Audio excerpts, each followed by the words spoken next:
Yo, what's up mga kaidol? It's me again, Banat Hidoy is back mga kaidol. At ito mga kaidol, no, pag-usapan po natin si na-viral ngayong pulis mga kaidol na si Patrolman Puntillas mga kaidol, no. At ito mga kaidol na okay lang naman sana mga kaidol na maglabas po tayo ng opinion, no.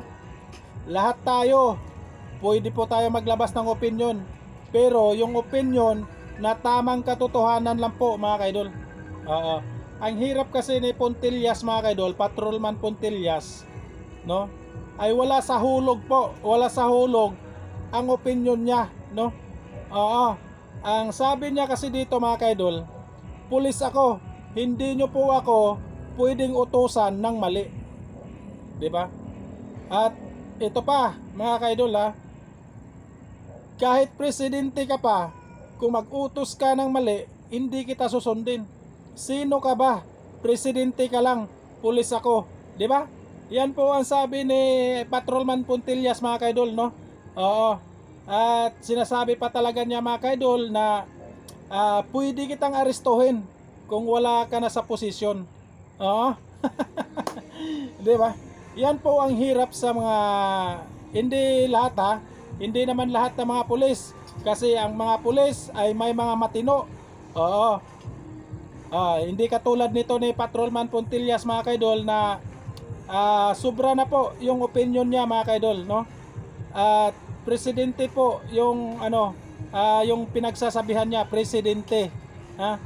Presidente po ang naglabas po siya ng opinion, pero presidente po yung tinitira niya mga kaidol, no? At ito mga kaidol, para maliwanag mga kaidol, tingnan natin yung video niya mga kaidol, no? Umpisahan po natin sa una yung video niya mga kaidol ni Patrolman Puntillas mga kaidol. Panoorin po natin mga kaidol. Hindi pwedeng kung ano-ano na lang sasabihin sa atin, susunod-sunuran na lang tayo. 'Di ba? Pulis ako, hindi mo pwede akong utusan. Patrolman lang ako, pero hindi mo ko pwedeng utusan ng mali. Kahit sino ka pa.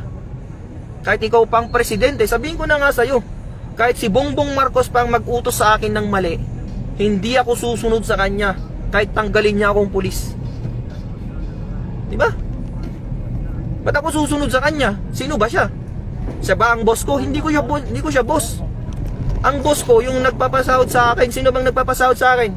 Mga Pilipino. Diba? Mga Pilipino ang nagpapasahod sa akin. Ba't ako susunod sa presidente?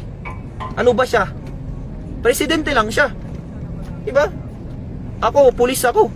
Pwede ko siyang arestuhin pagka wala siya sa serbisyo. Pagka wala siya sa pwesto niya. Diba? Kung walang pulis sa Pilipinas, sino na lang mag-aaresto sa mga tiwaling opisyal na yan? Kaya tayo nagpulis para hindi tayo maging kakampi ng mga tiwaling opisyal. Tayo dapat nasa gitna lang tayo mga kasama. Nasa gitna lang tayo. Hindi pwedeng dahil presidente natin siya na yung susunundan natin. Hindi pwedeng dahil presidente natin siya na yung susundin natin sa lahat ng bagay. Hindi po pwede yun. Partisan ang tawag doon. Hindi porke presidente ka, susundin kita. Ano ka? Sino ka ba para sundin ko? Tama ka ba? Ang tanong, nasa tama ka ba para sundin kita? Diba? At ayan na nga mga kaidol, no? Grabe yung maglabas ng opinion si Patrolman Puntillas mga kaidol, no? At talagang sinabi niya pa talaga mga kaidol, at nagbablog po to, vlogger ata itong pulis na to mga kaidol, no? At ang sabi niya, presidente ka lang, di ba? Yan ang hirap sa mga yan ang hirap sa mga nagbablog Yan ang hirap sa mga yung maglabas ka ng opinion na wala sa hulog, no?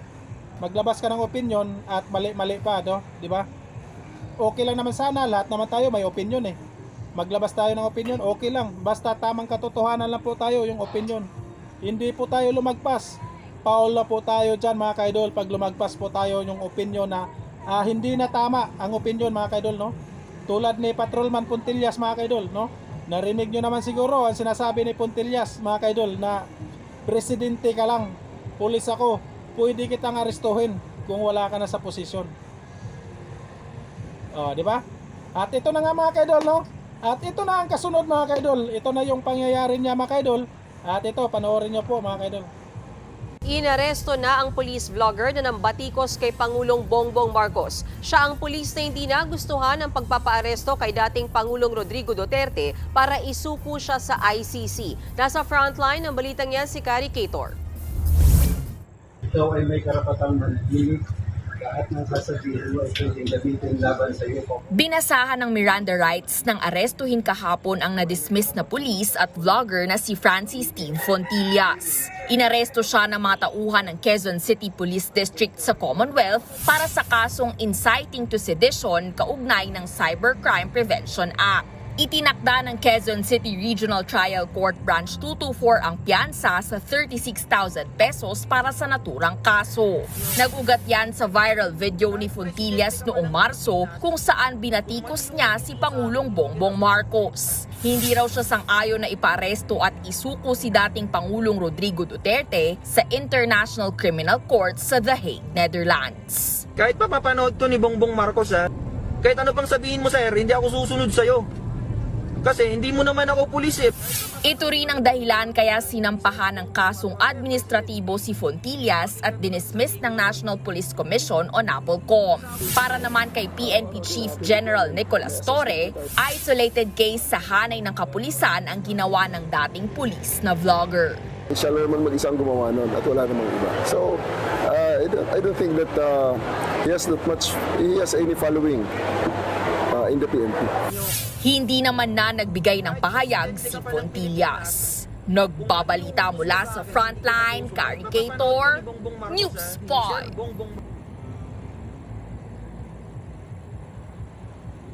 Ayan na mga kaidol, no? At ayun na po, sinayang niya lang po yung professional nila mga kaidol bilang pulis mga kaidol, no?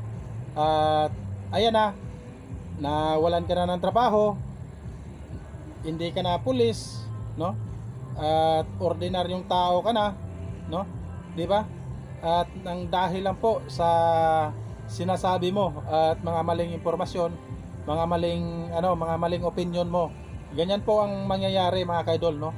At ayan na mga kaidol, at ayan na po, nahuli na po siya mga kaidol, no? At ayan na, makulong po ito mga kaidol, no? At maraming salamat mga kaidol, at hanggang dito na lang po tayo mga kaidol. At sa hindi pa tayo magtapos, isang like naman dyan mga kaidol. Maraming salamat at mag-ingat po tayo palagi. God bless po mga kaidol.